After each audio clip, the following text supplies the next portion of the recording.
আম্মা, কি হয়েছে? কয়দিন আগেও আমার তানিয়া কইলো আমার চেহারা বলে সুন্দর, কত ফ্রেশ। আজকে সকালে উঠে দেখি আমার মুখে ব্রণ আর গোড়ায় বড়া। কেমনটা লাগে, কত কত ফ্রেশ ছিল আমার চেহারাটা।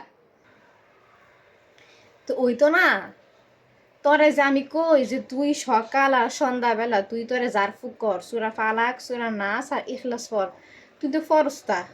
তো ওই তো না কে রে? যার ফুকের লগে এখন আমার চেহারা সম্পর্ক কই? আছে আছে, সম্পর্ক আছে। শুন, তুই যে করলি তোর মুখে ব্রণ ট্রণ উঠছে, কেড়ে উঠছে? বদ নজরের লেগে উঠছে। হাদিসে বর্ণিত আছে, রাসূল সাল্লাল্লাহু আলাইহি ওয়াসাল্লাম বলছে বদনজর সত্য, এবং তোমরা এই বদনজর থেকে বাঁচার জন্য তোমরা সকাল সন্ধ্যা সূরা ফালাক, ইখলাস এবং সূরা নাসের আমল করো। এবং বদনজর এতটাই খারাপ যে একটা মানুষরে কবরে নেগা, আর যদি উটের উপরে পড়ে তো উটরে পাতিলে নেগা। কেমনে? কারণ যদি একটা মানুষের উপর বদনজর লাগে, মানুষটা মারা যায়, এবং মারা যাওয়ার ফলে তারে কবরে নেওয়া হয়। আর যদি কোনো উটের উপর বদনজর লাগে, তাইলে উটের শরীর খারাপ হয়ে যায়, আর শরীর খারাপ হওয়ার ফলে উটরে জবাই করে লাই, জবাইয়ের কারণে তারা পাতিলে পাকানো হয়। বুঝছো? বদনজর তো লাগে। এখন হুন, বদনজর কার করতে লাগে? বদনজর মানুষের তে লাগে, জিনের তে লাগে, এবং আঙ্গ নজরও কিন্তু আঙ্গ উপরেও লাগে।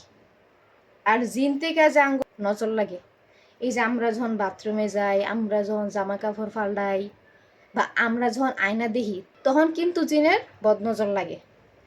এই জন্য যখন আমরা জামা কাপড় পাল্টাই, তখন আল্লাহ তাআলা বলছে তোমরা এই দুয়াটা পড়ো, সূরা ফালাক, সূরা নাসে, জিন, মানুষ এবং হিংসুকের থেকে বাঁচার জন্য, বদনজর থেকে বাঁচার জন্য সূরা আছে।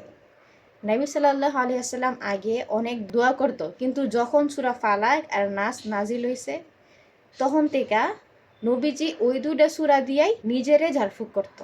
এবং আমাদেরকেও বলছে যে তোমরা সূরা ফালাক, নাস আর ইখলাস দিয়ে তোমাদেরকে ঝাড়ফুঁক করো। বুঝছস? শুনবিনি অনেক কথা। কোরআনে যেটা বলা হয়েছে সে অনুযায়ী চল, তেলে দেখবি আঙ্গ জীবন অনেক সহজ হয়ে গেছে। কিন্তু আমরা তো মানতে চাই না। আর এই সমস্ত সবগুলা হাদিসের রেফারেন্স সহ আমি ডেসক্রিপশন বক্সে দিছি।